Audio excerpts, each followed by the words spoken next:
शुक्रवार की सुबह भाई साहब, हफ्ता खत्म होने जा रहा है और इस बार फील ऐसा आ रहा है कि अभी तो शुरू हुआ था। शायद उसके पीछे रीजन है कि लंबे अरसे बाद फाइनली बुल्स में ने दमखम दिखाया, कुछ जलवे दिखाए, कुछ हिम्मत दिखाई।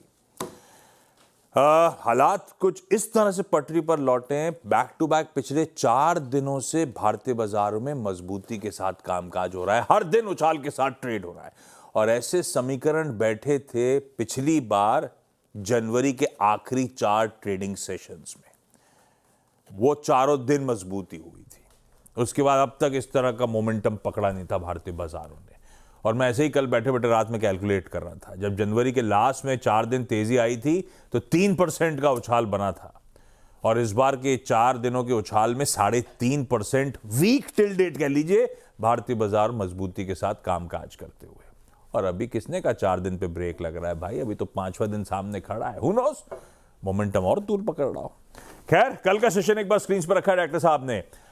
कह लीजिए फेड का आउटकम या कह लीजिए अच्छे ग्लोबल समीकरण गैप के साथ खुलते ही 23,000 के ऊपर निकल गए, जो एक इंपॉर्टेंट साइकोलॉजिकल लेवल था, राइटर्स का जोन था। शुरुआत में थोड़ी बहुत लड़खड़ाहट आई, इससे ज्यादा बाजार आजकल मौके नहीं दे रहा, और पिछले कई दिनों से इस तरह के मौके शुरुआत में मिलते जरूर हैं। थोड़ा बहुत गेन्स ठंडे पड़े थे, वहीं से फिर मोमेंटम तूल पकड़ा, और फिर क्या था, दूसरा पड़ाव जो था 23,200 का, वहां पे जाके उन्हीं जोन्स पर सेशन की समाप्ति करते हुए नजर आए। ये थी कल निफ्टी 50 के वीकली कॉन्ट्रैक्ट्स के एक्सपायरी का दिन, और बढ़िया सेशन पैन आउट हुआ। और आज के संकेत भी कह रहे हैं कि भाई साहब हरे में ही शुरुआत होगी। हाँ, सधी हुई सी, हाँ हल्के हरे निशान में, लेकिन 20, 25, 30 पॉइंट इन ग्रीन हम शुरुआत करेंगे। सब सुबह सुबह रेडी है हमारी मदद करने के लिए, और साथ में आ गया है ग्लोब पर नजर का स्टिंग लेकर आता हूं। गिफ्ट निफ्टी तो दिखा दिया हमने, हल्के हरे निशान के साथ शुरुआत करेगा, लेकिन बाकी एशियाई पैक दिखाता हूं पहले। ठीक है, एशियाई पैक मिला जुला सा आपको इस समय कामकाज करता हुआ नजर आएगा। दरअसल यूएस का हैंडओवर भी मिला जुला है। तीनों बेंचमार्क्स कल लाल में बंद हुए, और इंट्राडे सेशन में खूब वॉलेटिलिटी थी। लाल और हरे के बीच में झूले हैं। एक समय 270 पॉइंट दबाव में भी थे, और एक समय 280 पॉइंट उछाल में भी थे, और फाइनली बंद हुए थे बिल्कुल फ्लैट जाके। ये है आपके सामने यूएस का कल का बाजार। और आज सुबह के फ्यूचर्स शेड ऑफ ग्रीन है, बिल्कुल जैसे अपना गिफ्ट निफ्टी दिखा रहा है, वैसे वो भी हल्के हरे निशान के साथ कामकाज कर रहे हैं। तो ऐसा समझ लीजिए अच्छे मूव्स के बाद थोड़ा सा कंसोलिडेशन दिख रहा है अक्रॉस द ग्लोब। ऐसे में हरमाज से जाना जाए, मूड है कैसा? हरमाज, गुड मॉर्निंग, कैसे हैं ग्लोबल संकेत हमारे लिए आज? गुड मॉर्निंग आशीष। हैंडओवर में कोई दम नहीं है, और किसी भी रैली की कन्विक्शन आपको हायर लेवल्स पे पता चलती है, क्योंकि हम भी लोअर लेवल से रिकवर हुए, हम बिल्ड कर रहे हैं, मगर वॉल स्ट्रीट में वो कन्विक्शन हायर लेवल से नहीं दिख रही है। ये बात हमने कल भी करी थी, और आज भी कल के सेशन में भी वैसा ही हुआ। डाउ फिर से जो है 300 पॉइंट गिरकर बंद हुआ है। आपको स्क्रीन दिखेगी कि 11 पॉइंट ही नीचे है, मगर जो 300 पॉइंट ऊपरी स्तरों से गिरकर बंद हुआ है वो ज़्यादा ध्यान में रखने की ज़रूरत है। और ये जो पूरी रिकवरी हमने देखी है पिछले 3 सेशंस में, उसकी जो असली टेस्ट है वो आज होगी, जब ट्रिपल विचिंग जो है वो वॉल स्ट्रीट पर प्ले आउट होगी। हाँ, जो सारे ऑप्शंस, फ्यूचर्स सारे के सारे एक्सपायर होते हैं, एक साथ होते हैं, और नहीं, वो 3 महीने में एक बार होती है। हर अपना जो मंथली वाला होता है वैसी टाइम तीसरे फ्राइडे को, हर क्वार्टर के तीसरे फ्राइडे को ये इस तरह की ट्रिपल विचिंग होती है। $4.5 ट्रिलियन के कॉन्ट्रैक्ट्स आज एक्सपायर होंगे, तो वहां पर नजर रखने की जरूरत होगी। काफी सारा डेटा निकल कर आया कल। एक्सेंचर के नतीजे आए, वो तो अच्छे थे। स्टॉक अपने मसलों से गिरा है, क्योंकि उनकी अर्निंग्स कमेंट्री में उन्होंने ये कहा है कि डोज जो है उसकी वजह से उनके कामकाज पर असर पड़ रहा है, सरकारी के साथ उनके कामकाज में, और सरकार से उनका काफी रेवेन्यू आता है, उस वजह से जो है शेयर गिरा है। मगर नतीजे अच्छे थे, तो वो ध्यान में नजर रखने की जरूरत होगी। फेडेक्स के नतीजों में भी उन्होंने एक चेतावनी दी है कि ये जो महंगाई है, टैरिफ्स है, उसकी वजह से ऑपरेटिंग एनवायरनमेंट काफी चैलेंजिंग हो गया है, और ये जो टैरिफ उन्होंने जो छोटे पार्सल्स पर लगाए हैं जो पहले नहीं लगते थे, इस वजह से फेडेक्स के वॉल्यूम्स पर काफी असर पड़ा है। इस वजह से जो है वो शेयर्स में आफ्टर आवर्स में गिरावट देखने मिली। मैक्रो डेटा जो था वो ठीक ठाक था, क्योंकि जॉबलेस क्लेम्स जो है वो अनुमान मुताबिक थे, कोई अलार्मिंग चेंज नहीं था वहाँ पर। और होम सेल्स का जो डेटा था वो अनुमान से बेहतर था, जैसे जेरोम पावल कह भी रहे थे कल कि अर्थव्यवस्था हमारी ठीक ठाक है, तो ठीक ठाक ही डेटा आया है, ऐसा कोई अलार्मिंग डेटा नहीं आया। काफ़ी सारे सेंट्रल बैंक अपडेट्स जो आए वो भी अनुमान मुताबिक ही थे। स्विस नेशनल बैंक ने अपनी ब्याज दरों में 25 बेसिस पॉइंट्स की कटौती की है। बैंक ऑफ इंग्लैंड ने अपनी ब्याज दरों में कोई छेड़छाड़ नहीं की, मगर उन्होंने ये चेतावनी दी है कि ग्रोथ कम कम हो सकती है, इन्फ्लेशन बढ़ सकती है, बिल्कुल वैसे ही जैसा फेड ने भी कहा, तो वहाँ पर नज़र रखने की ज़रूरत है। जापान के महंगाई के आंकड़े आए हैं जो पिछले महीने के मुकाबले कम है, मगर अनुमान से थोड़े से खराब है, क्योंकि 4% के मुकाबले 3.7% हेडलाइन इन्फ्लेशन आई है।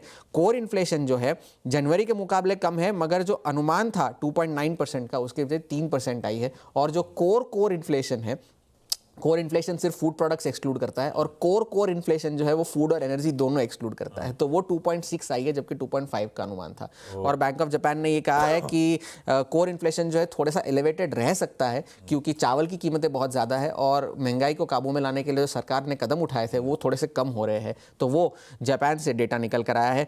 सोने की कीमतें अभी भी 3050 के ऊपर बनी हुई है, और कुछ तो ये भी कह रहे हैं कि $4000 तक भी जा सकते हैं सोने की कीमतें, तो वो है। और डोनाल्ड ट्रंप ने इमरजेंसी पावर्स इन्वोक किए हैं क्रिटिकल मिनरल्स का उत्पादन बढ़ाने के लिए, और उन्होंने ये भी कहा है कि यूक्रेन के साथ जो डील साइन होने वाली थी वो बहुत जल्द होगी, कब होगी वो पता नहीं, मगर बहुत जल्द होगी। तो हैंडओवर में कोई दम नहीं है, मगर असली टेस्ट रिकवरी का आज शाम को होगा। आज शाम को होगा, ठीक बात। उनके हैंडओवर में दम नहीं है, तभी तो अपन चमक रहे हैं। ठीक है, फिर अच्छी बात है। मतलब ठीक है, ग्लोब के क्यूज ये हो गए, हरमाज ने ब्यूटीफुली मैप कर दिए। अब आइए आज के गेम प्लान पे, वीरू से समझें कैसे निफ्टी बैंक पे आज हमें अप्रोच करना है। ये तो सच है, बुल्स डोमिनेट कर रहे हैं। कोई भी माइनर डिप स्क्रीन पे आ रहा हो, टेक्सचर क्लियर है, बाय ऑन डिप्स का है, हिम्मत करें, बाजार ड्यूली रिवॉर्ड करके दे रहा है। तीसरा दिन ऑन द ट्रॉट लगातार, जब ब्रेथ बढ़िया पॉजिटिव थी, तो इसका मतलब अंडरलाइंग मोमेंटम बड़ा अच्छा है, सदा हुआ सा, बहुत अच्छे मूव्स बनते हुए। खैर, कल का निफ्टी स्क्रीन पर रख दिया डायरेक्टर साहब ने आपके। कल सुबह चर्चा हो रही थी, खरीदे अगर थ्रेशोल्ड पॉइंट जो है एक्सपायरी का 23,034 का, वो अगर क्रॉस होता है तो उस केस में 23,188 तक जाने की गुंजाइश है। और वो देखिए स्क्रीन पे कैसे प्ले आउट हुआ, ऑलमोस्ट 23,200 तक के लेवल, उन्हीं जोन्स पे जाके सेशन की समाप्ति होती हुई नजर आई। बढ़िया रहा निफ्टी का मूव, बढ़िया इनकैश किया हमने निफ्टी का move. Veeru, good morning, last trading day, कमाई कैसे होगी? हाँ, गुड मॉर्निंग आशीष। वाकई पिछले कुछ समय से हमारा जो सरोकार है, हमारी मुलाकात होती है वो बेस से नहीं होती है, थ्रेशोल्ड पॉइंट से ही होती है।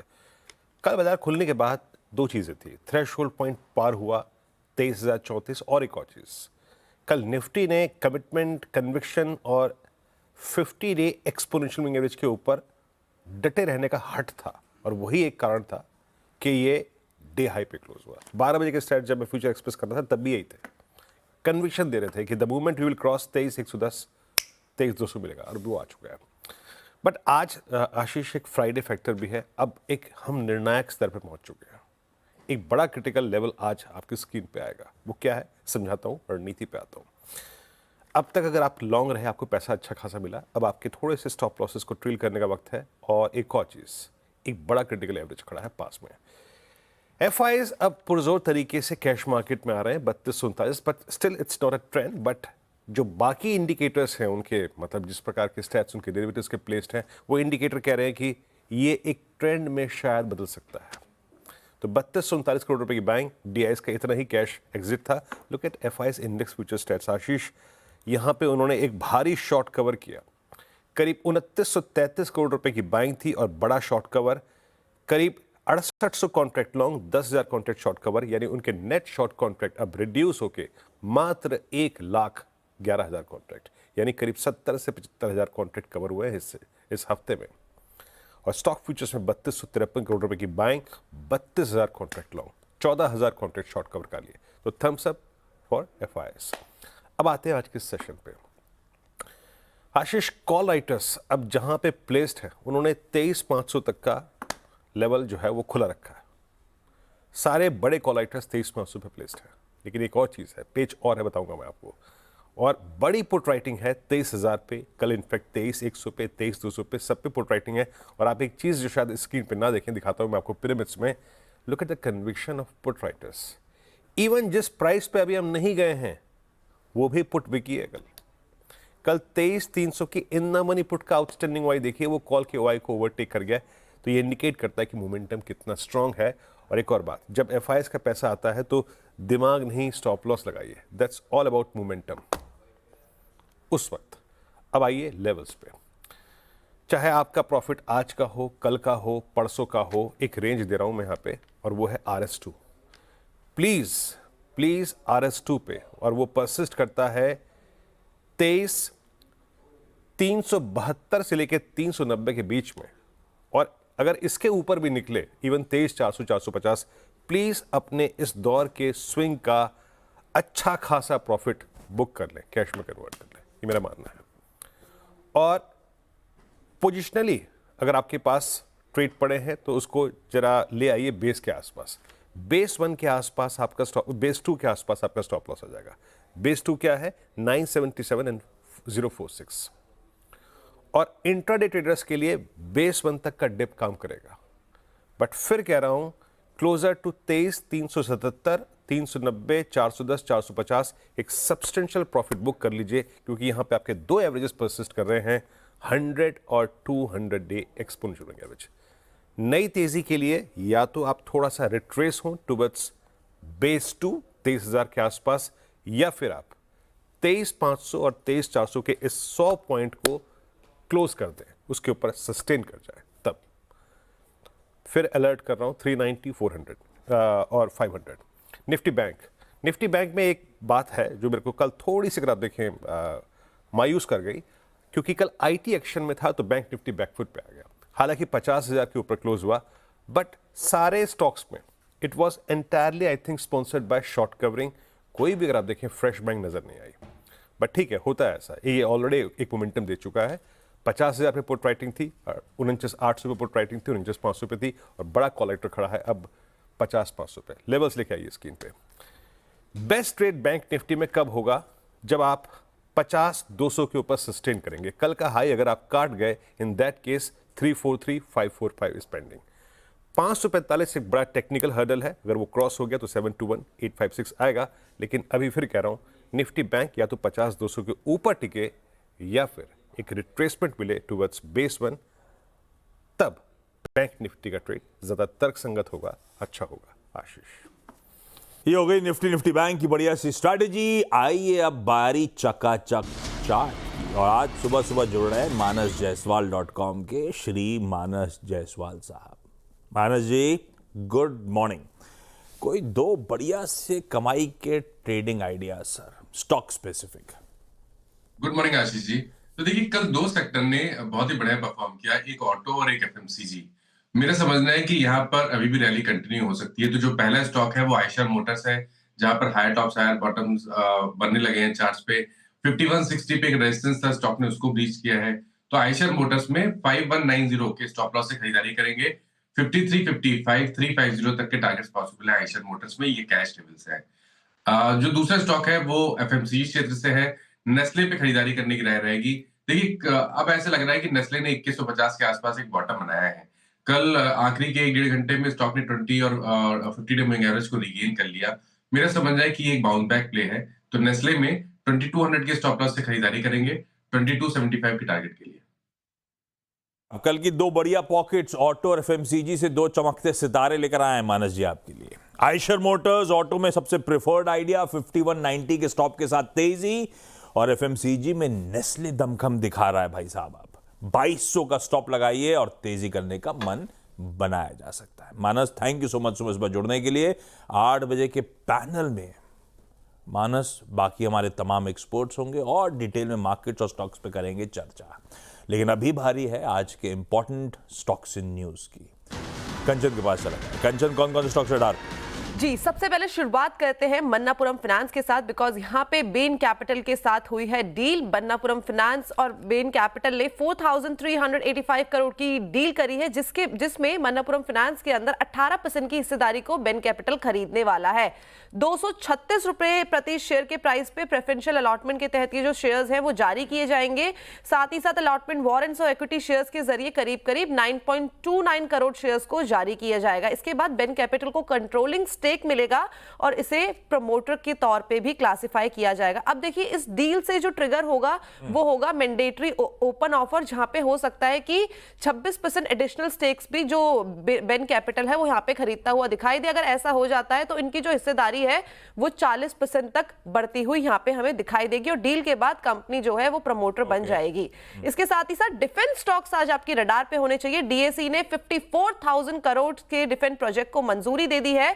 बेसिकली T-90 टैंक्स के लिए 1350 HP इंजन, वरुणा अस्त्र टॉर्पीडोज, AEWS सिस्टम खरीदने को मंजूरी मिली है और साथ ही साथ कैपिटल एक्विजिशन प्रोसेस को फास्ट ट्रैक करने के लिए भी गाइडलाइंस को अप्रूवल मिल गया है। इसके अलावा आज आपको जो रडार पे रखना है वो है सारे के सारे आईटी स्टॉक्स, बिकॉज एजेंशर जो है उसने अपने नतीजे को घोषित कर दिया है। Q2 में अगर कंपनी का रेवेन्यू देखा जाए तो उसमें 5% की बढ़ोतरी देखने को मिली है, लेकिन जो न्यू बुकिंग्स है वो घटती हुई नजर आई है।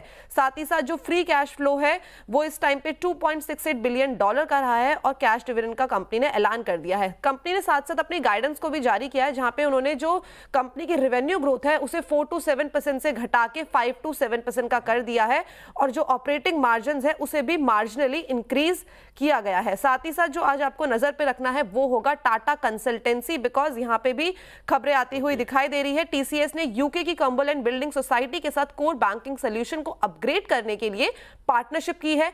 SIS बिकॉज बोर्ड 25 मार्च को बायबैक पर विचार करेगा। ओके, रखिए स्टॉक्स अपने रडार पे। आईटी फोकस में रहेगा। एक्सेंचर के नंबर्स इंपॉर्टेंट, सबसे इंपॉर्टेंट आईटी आउटसोर्स, सबसे बड़ी आईटी आउटसोर्सिंग कंपनी है। नतीजों पे डिटेल में चर्चा करूंगा सीधा सौदा में, पर आईटी के लिए दिक्कत की खबरें हैं, ध्यान रखिएगा एक्सेंचर के नंबर्स से। बजाज फाइनेंस इंपॉर्टेंट रडार पर रखिएगा। राजीव जैन साहब कंसर्न्स थे, 31 तारीख लास्ट डेट है, क्या होगा?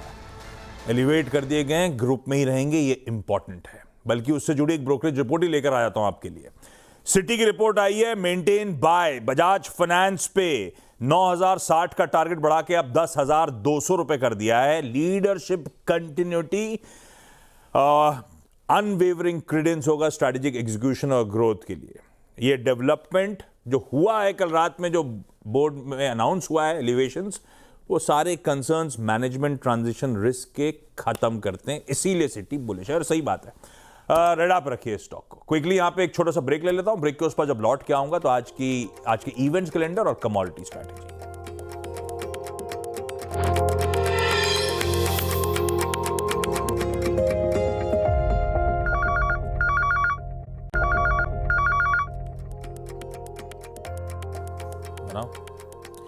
ओके, ब्रेक के बाद आप सबका स्वागत है। आज का इवेंट्स कैलेंडर फ्राइडे है। इंपॉर्टेंट फुटसी ने सेमी एनुअल रीजिग अनाउंस किया था, आज वो इंप्लीमेंट हो रहा होगा, यानी कि आज की क्लोज के करीब वो पैसिव फ्लोज जो आने वो आ रहे होंगे हिंदुस्तान में। गणित कहता है 1.2 से 1.4 बिलियन डॉलर्स पैसा आना है आज उस फुटसी के एडजस्टमेंट्स के चलते। बढ़िया है, सेकंड हाफ में नजर रखिएगा, वो स्टॉक लिस्ट अगले शो में लेकर आऊंगा आपके लिए। कुछ बोर्ड मीट्स में डिटेल स्क्रीन पर आएंगे, लेकिन बीबीटीसी, संवर्धन मदरसन इंटरनेशनल, मदरसन सुमी वायरिंग और सुंदरम क्लेटन, ये चारों तो खैर बोर्ड मीट्स कर रहे हैं आज इंटरिम डिविडेंड्स पे। बाकी छोड़ रहा हूं, ऐसी इंपॉर्टेंट नहीं है। एक्स डिविडेंड इंपॉर्टेंट है, उसमें एनएमडीसी खासतौर पे ₹2.30 का एडजस्टमेंट हो रहा होगा। आज हमारे शाम को फॉरेन एक्सचेंज रिजर्व्स के आंकड़े आ रहे होंगे, जापान का सीपीआई आ रहा होगा। फ्राइडे थोड़ा सा बताना जरूरी, आज रिलीजेस में एक तो स्नो वाइट आ रही है डिज्नी की, क्लासिक स्टोरी है। पहली स्नो वाइट मुझे आज अभी भी देखता हूं मैं बच्चों के साथ, 1930s 40s की थी वो पहली स्नो वाइट। रिक्रिएट करिए डिज्नी ने, अब देखते हैं किस तरह का रिक्रिएशन हुआ है, कैसे री इमेजिन करिए ये स्टोरी। और ओटीटी पे स्काई फोर्स रिलीज हो रही है। मुझे किसी परिचित ने कहा था, वीरू अच्छी मूवी है, देखने लायक है। तो आज ओटीटी पे अक्षय कुमार साहब की मूवी रिलीज हो रही है, तो देखते हैं। आज वैसे वर्ल्ड पोइट्री डे है। सॉरी मैंने बताया नहीं आपको, अब वैसे भी आप आशु कवि हैं भाई, हमारे इम्प्रॉम्प्टू पोएट। अभी नहीं पूछ रहा, सीधा सौदा में कोई बढ़िया सी हास्य कविता लेकर आइए तो फ्राइडे का मूड एलिवेट हो जाएगा, मजा आ जाएगा।